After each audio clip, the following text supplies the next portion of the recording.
আসসালামু আলাইকুম। এখানে আরং কটন পাঞ্জাবিতে কাজ করছি। এটার সাথে একটা সেমি মসলিনের হোয়াইট কালারের শাড়ি আছে। এটা একটা কাপল সেটের অর্ডার ছিল।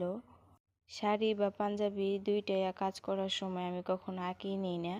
যারা ফ্রি হাতে ড্রয়িং করতে পারেন না তারা আগে আঁকিয়ে নেবেন, তারপরে কাজ করবেন। আর চেষ্টা করবেন আঁকানোর সময় পেন্সিল দিয়ে আঁকানোর, কারণ কলম দিয়ে আঁকিয়ে নিলে যখন রং করবেন রংটা শুকিয়ে যাবার পর কলমের দাগটা ভেসে উঠবে, তখন আর আপনার কাজটা দেখতে ভালো লাগবে না।